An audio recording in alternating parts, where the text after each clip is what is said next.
বহিৰাগতৰ স্বাৰ্থত আজি শিলহাকু উচ্ছেদ হ'ল আৰু উচ্ছেদ হোৱাৰ পাছত আপোনালোকে নিশ্চয় দেখিছে ইয়াত বেপাৰী মন্ত্ৰী অশোক সিংঘালে ইতিমধ্যে আপোনাৰ প্ৰটেক্ট প্ৰাইডৰ কনষ্ট্ৰাকশ্যন আৰম্ভ কৰিছে। মুখ্যমন্ত্ৰীয়ে এই মুহূৰ্তত স্বীকাৰ কৰিলে যে গুৱাহাটীৰ কৃত্ৰিম বানপানীৰ মূল কাৰক হৈছে USTM আৰু যোৰাবাট।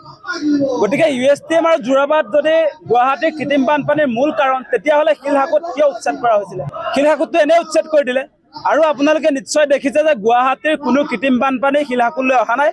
গতিকে নৈতিক দায়িত্ব স্বীকাৰ কৰি হিমন্ত বিশ্ব শৰ্মাই আমাৰ থলুৱা লোকসকলক আচলতে মাটি ঘূৰাই দিব লাগে। শিলহাকুত বাছি বাছি কেৱল থলুৱা লোকসকলকহে তেখেতে উচ্ছেদ কৰিলে। তাৰ বিপৰীতে আপোনালোকে নিশ্চয় লক্ষ্য কৰিলে আজিৰ দিনটোত জিঞ্জাৰ থিয় হৈ আছে পানীৰ মাজত। আজি আপোনালোকে দেখিছে বদৰুদ্দিন আজমলৰ দুটা কনষ্ট্ৰাকশ্যন পৃথিৱীৰ গ্ৰীণছ গড়বড়াত থিয় হৈ আছে। আজিৰ দিনটোত আপোনালোকে নিশ্চয় দেখিছে হিম্মত চিংকাৰ আপোনাৰ 17 মহলীয়া ideal hill view, সেইবিলাকততো Himanta Biswa শৰ্মাৰ বুলডোজাৰে ঢুকি নাপায়। যেতিয়াই বদৰুদ্দিন আজমলৰ নামটো শুনে হিমন্ত বিশ্ব শৰ্মাৰ বুকু কঁপি উঠে, তেওঁৰ ওচৰত গৈ পালে বুকু কঁপি উঠে। আজি জিঞ্জাৰ বহিৰাগত বনিয়াৰ, আজি জিঞ্জাৰ দেখিলে হিমন্ত বিশ্ব শৰ্মাৰ বুকু কঁপি উঠে। আজি বদৰুদ্দিন আজমলক দেখিলে হিমন্ত বিশ্ব শৰ্মাৰ বুকু কঁপি উঠে। আৰু আপোনালোকক সপোন দেখুৱাইছিলে, গুৱাহাটীবাসীক সপোন দেখুৱাইছিলে যে এই দুটা পুখুৰী তেখেতে বনাব।